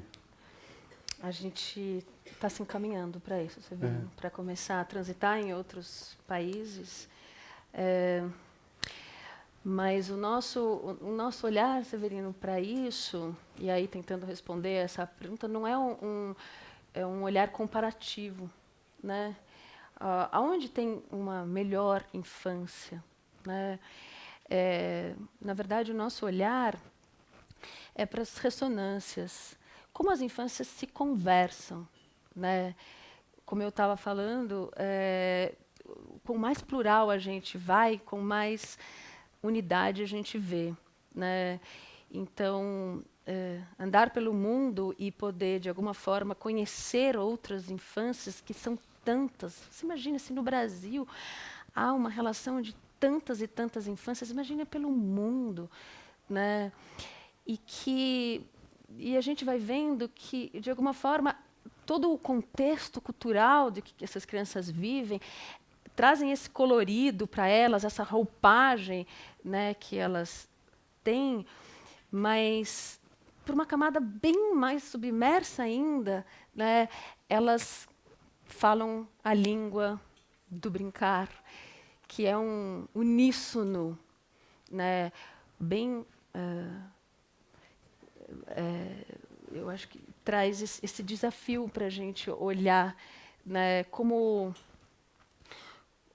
quais são essas semelhanças, essas relações em que existe entre as infâncias, certo?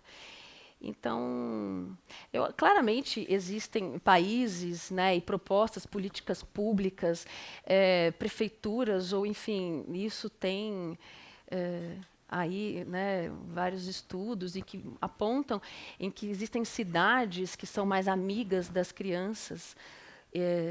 E quanto mais amiga da criança é aquela cidade, certamente ela é mais amiga do próprio ser humano, né? Então, existem essas relações de políticas públicas e que a gente pode dizer que a qualidade de vida da criança, né, nessas cidades, nesses centros urbanos, elas estão sendo assistidas com mais cuidado, né? Enfim. Então, algumas cidades na Colômbia, Alemanha, Inglaterra, a gente tem alguns exemplos aí, né, de propostas em que as crianças se utilizem com mais empenho dos espaços públicos, né, transitem, vão a pé mais para a escola, sem precisar ser, de alguma forma, chamadas, né, qualquer criança que ande sozinha hoje na rua, né, alguém vai parar e vai, né, interpelar a criança hoje, porque ela está sozinha. Então, existem alguns redutos que ainda cuidam com um olhar mais atencioso aí para a infância, né, mas seriam esses alguns exemplos, né? Uma boa pesquisa, né? É uma ideia muito boa de pesquisa, não é mesmo? Comparar diferentes países, né? Tanto as políticas públicas, como, por exemplo, as cidades amigas das crianças, né? Seria uma bela pesquisa, né? Uma pesquisa muito interessante para a gente fazer. Uhum. Vale a pena, né? Claro. Existe, inclusive, um movimento muito forte de algumas cidades que é por mais risco para as crianças, né? É curioso isso também. Como a gente foi circundando ela de tantos cuidados, né, que ela já não sabe nem mais descer uma escada ou subir numa árvore, né, e a autonomia é completamente ilimitada. Hoje existe um movimento chamado como chamam aqueles play workers, que é eu esqueci agora o nome, mas são redutos ali fechados, onde as crianças entram e elas são completamente donas do movimento, né? Então, aí chega lá, são vários cacarecos do mundo, né? Dos centros urbanos ali, que as crianças usam martelos, serrotes, pregos, e são donas, e os adultos estão à disposição delas para isso. Ou seja, as cidades estão criando esses, de alguma forma, oásis de liberdade circundados, fechados, para que dali ela possa ter a sua própria autonomia, né?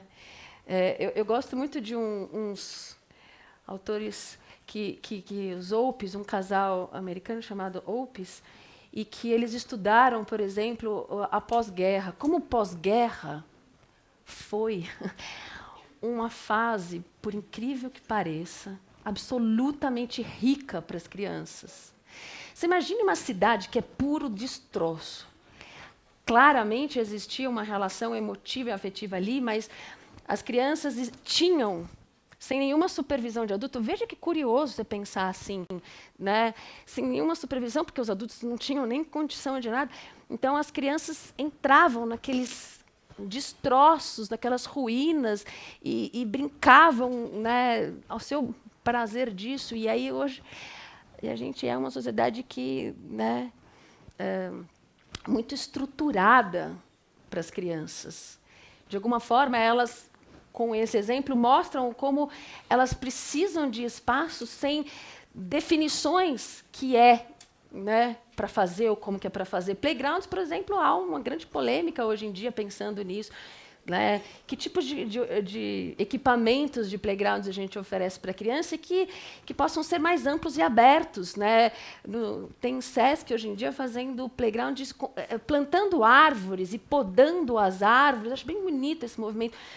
De determinada forma que aquilo crie naturalmente uma relação viva para as crianças brincarem. Né? Playgrounds onde árvores que caem são jogadas ali e do jeito que cair ficou. E aquilo é brincado da criança de uma outra forma do que um trepa-trepa rígido, né? Organizado, pensado para. Né? A natureza ela é aberta, não traz respostas. Né? Então, talvez esses ambientes que sejam mais amigáveis para as crianças precisam ser realmente menos estruturados. A nossa sociedade é muito hermética para um universo infantil. Né? Então, são alguns exemplos assim que a gente vai vendo como a gente precisa ampliá-los. Né? Duas observações brevíssimas. Uma, nós fomos passar o território do brincar numa cidade no Vale do Paraíba, entre o Rio e São Paulo. E depois fizemos uma conversa lá sobre infância, sobre as cenas do filme, e uma senhora pediu para ir lá na frente. Ela estava muito nervosa. E ela pediu para mandar um recado para a Renata e para o David. Ela disse, tem que mudar o nome do filme. Ela ficou muito preocupada com as cenas, as crianças brincando com martelo, com pondo naviozinho no rio. Ela estava nervosa e disse, precisa falar para os dois, vamos mudar o nome do filme, não pode ser Território do Brincar, tem que ser Só por Deus. Falou isso para a gente tinha que falar isso. Era uma diretora de escola com a melhor das intenções, mas nós ficamos impressionados com a aflição dela, sabe? E aí nós falamos, olha, mas tem adulto perto, sempre tem, né? Tem adultos perto. As crianças gostam de brincar imitando o trabalho adulto. Você sabe disso, né? A criança gosta de imitar o fazer adulto. E tem fascínio também pelos resíduos da nossa sociedade, você sabe? A criança gosta dos vestígios, dos restos, das coisas. Mas se a conversa é comprida, não dá para ter agora, né?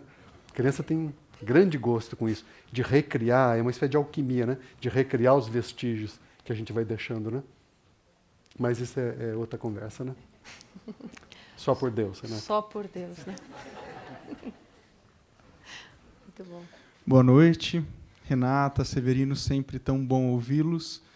E uma pergunta sobre como pensar e entender o brincar nessa sociedade de hiperconsumo, em que muitas vezes os espaços públicos são reduzidos e acabam restando os shoppings, acabam restando espaços de tanto consumismo que colocam crianças tão cedo expostas a uma série de publicidades, demandas de consumo, e o que o brincar fica tão restrito a essas experiências de hiperconsumismo. Obrigado, Pedro. Queria dizer que o Pedro ele coordena um projeto no Instituto Alana bem importante, que é esse Criança e Consumo, e que, né, eu até convido depois vocês colocarem o Pedro sentado aqui nessa mesa um dia para trazer elementos riquíssimos que ele tem para dialogar. Pedro, para mim esse é um tema muito caro também, né?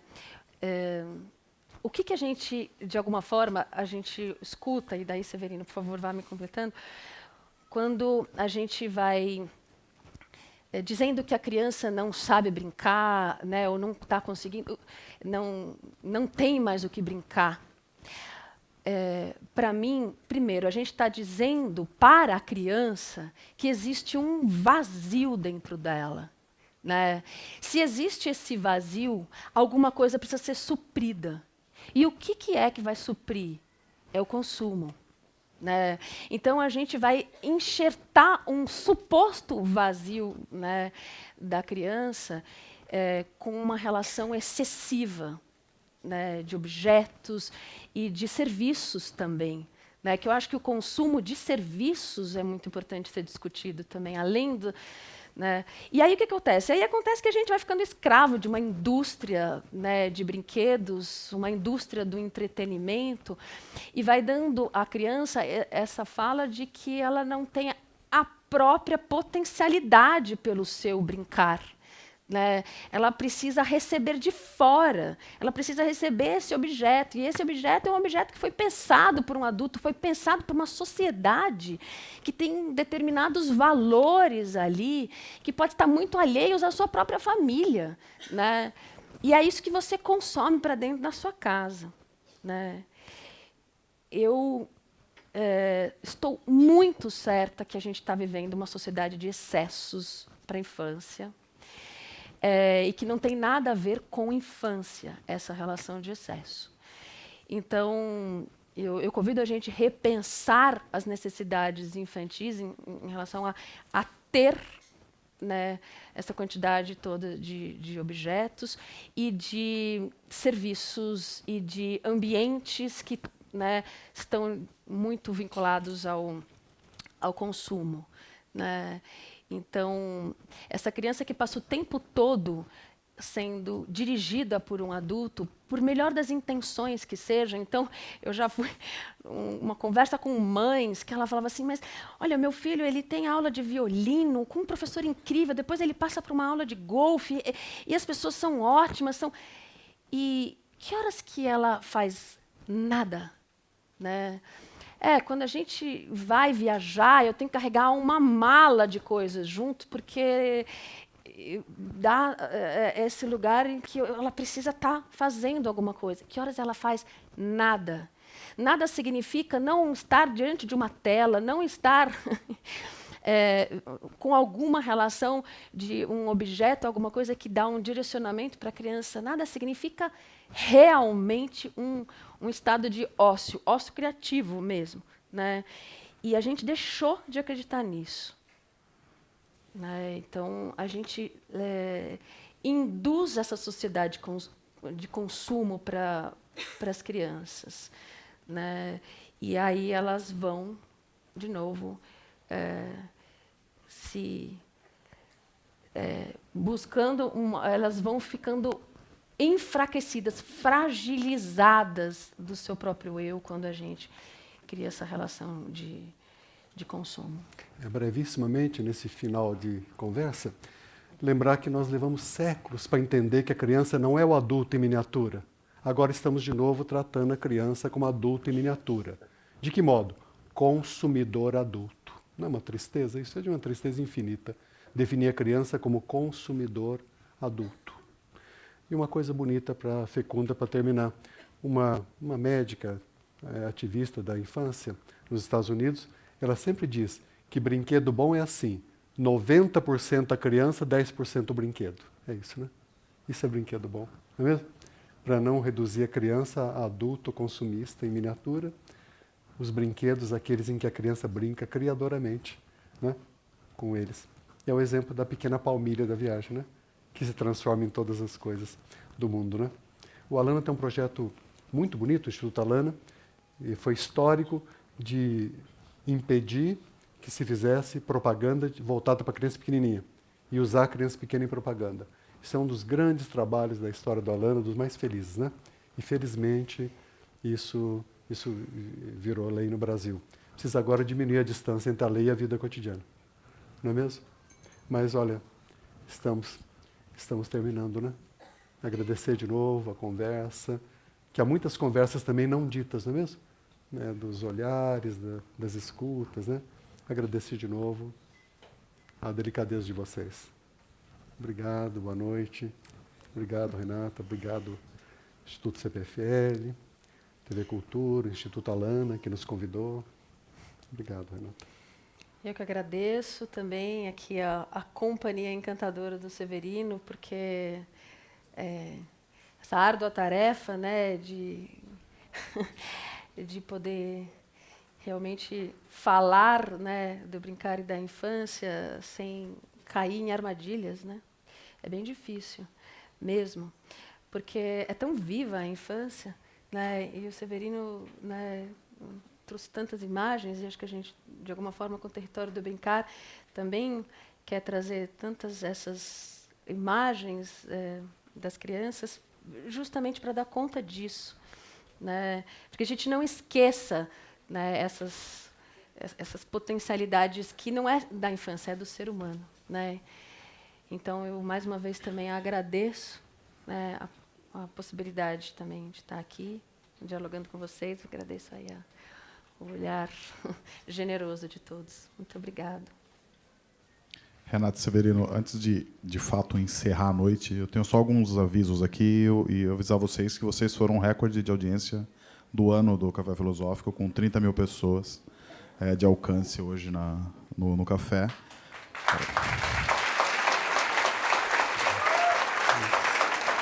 Imagina,